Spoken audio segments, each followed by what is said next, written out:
I get a lot of questions about this battery. Makita make a ton of different 40 volt batteries, from the 2 amp hour through the 2.5, the 4, the large 5, and now the new 8.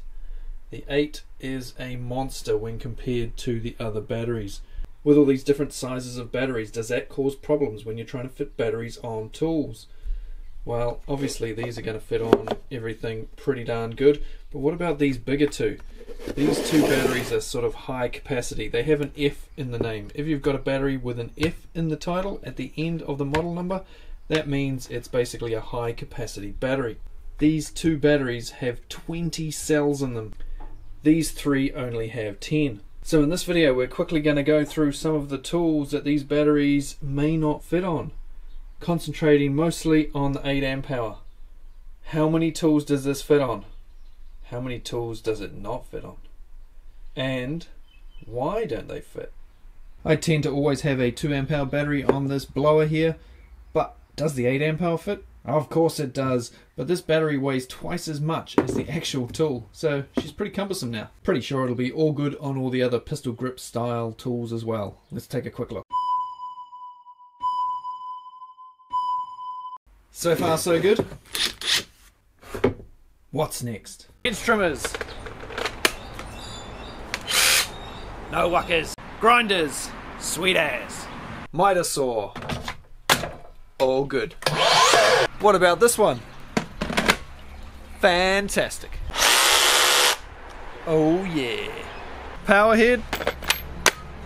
No problem. The MR003 radio. Sweet ass, look at that. Oh, damn it. What about the 5 amp hour battery? Let's put that in there. See if she'll shut now, eh? Oh. What the? 40 volt vac, how about that? 1 and 2. It works on the earth auger all good, as well as giving it a nice solid base when you just want to stand it up. The 40 volt rear handle chainsaw. So the 40 volt rear handle chainsaw, it fits no problem at all. What about the top handle chainsaw here? Uh-oh. She doesn't want to go. Why won't it go on? There's no obvious reason. There's plenty of space. I'll tell you why in a moment. 270mm circular saw. And the 185 circular saws. But when it comes to the 165mm saw, oh no, same problem as the chainsaw. And what about the 125mm saw? Once again, not gonna fit. We'll take a look at those along with the chainsaw in just a moment. And last but by no means least, the chili bin. Does it take a 40 volt 8 amp hour battery? I get asked that question all the time, so let's test it out.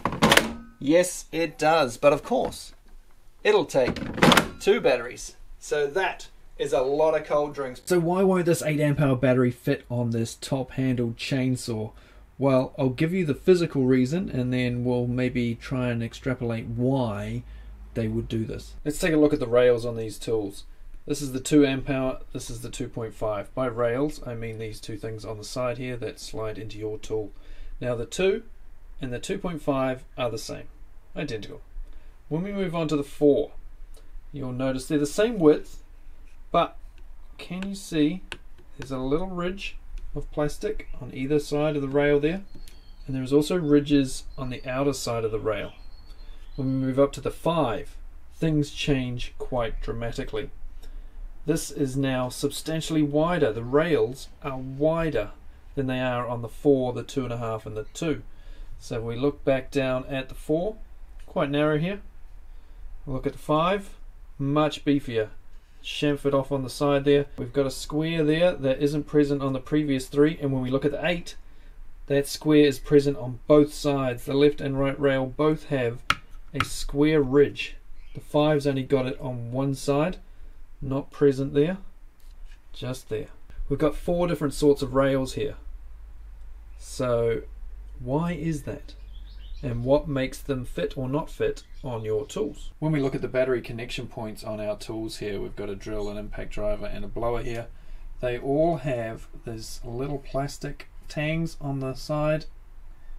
Just at the end of where the terminals sort of are, we've got these little plastic L-shaped bits. Not all tools have that. This is our top handled chainsaw. As you can see, in the place of that L, there is a big pillar of square plastic here and a slightly shorter square pillar on the other side. If we take our 5 amp hour battery and we slide it on, because we have our little square bit of plastic on this side, same as the low side on the battery terminal area, that means it will slide over the top of it and the 5 amp hour battery will fit on, because there's nothing on this side to connect with this larger pillar. But if we grab the 8 amp hour battery, we will find it, of course, like I've just shown you, has 2 of these little tangs either side. One, the same as the 5 amp hour one, will go over the top of this short pillar, but the other one is going to crash into this tall pillar. So therein lies why the battery won't fit on there. It is due to these physical blocks that they've put on the terminal of this particular tool. So why did they do that to a chainsaw? A chainsaw is something you would think would need as much power as possible. You'd want to be chucking everything you could at this thing. And it works great with the 5 amp hour battery, but not the 8. Well, this is rated at 24.8 meters a second, so maybe it's to do with the speed. When you put these higher output batteries on there, they give the tools a little pep, a bit more power, a few more percent, a bit more grunt. If this goes over 24.8 meters per second, maybe it goes over 25 meters per second, all of a sudden in certain parts of the world this chainsaw might get classed in a different bracket. You need different PPE. Somebody goes and cuts their leg off, kills himself, Makita gets sued because they've said it's 24.8 when really it was running at 25.5. Maybe that's the reason. I don't know. Let me know down in the comments what you reckon the reason would be. Let's take a look at those circular saws. Here we have the base of the HS001G 165mm circular saw, not available in most parts of the world. Now, it has the little L-shaped bits, like the first tools I showed you, the impact driver and the drill, but one side much higher than the other. This side is the side that has the little square bar on the 5 amp hour battery, and because we've got the high one on the other side, it means that the 8 amp hour will crash, 5 amp hour will be okay. Same on the 125. Small on this side, much higher on the other side. 5 amp hour will slide over that, 8 amp hour will crash onto that. There's the physical reasoning why those batteries don't fit. Apart from that, it would be rather stupid putting an 8 amp hour on this because of the orientation of it. The base is so far down that you can only cut about 20mm. But why did they do that on this saw? Now some would say it doesn't fit on this saw because this was one of the first ones they did and they didn't think about making the 8 amp hour battery at that point. Well, I think they did, because else they wouldn't have done these little nifty little bits of plastic here that are different on different tools. That's clearly been made so that they can stop a battery going on there if they wish. But why? Now I know what some of you are going to be typing in the comments. Well, just get rid of that bit of plastic on there or the bit of plastic on your tools. Hey, I don't care. I'm not going to be trying such things because I don't need this battery to go on the tools. Got plenty of other batteries that do fit, so I'm not going to be doing such silly things, especially when the batteries are so expensive. If I go and modify this and something goes wrong with it and you need to do a warranty claim, yeah, $500 battery, whew, you don't want to stuff it up. So that's the 40 volt max 8 amp hour battery incompatibility issues I've come across so far. There will no doubt be others. There's some that I haven't probably noticed yet, and there'll be others in the future still to come, no doubt. If you know of some other tools that don't take the 8 amp hour battery, let us all know down in the comments. If you're on the XGT platform, make sure you subscribe. Check out my other videos. Tons of stuff on the XGT gear. So keep watching and I'll see you guys real soon.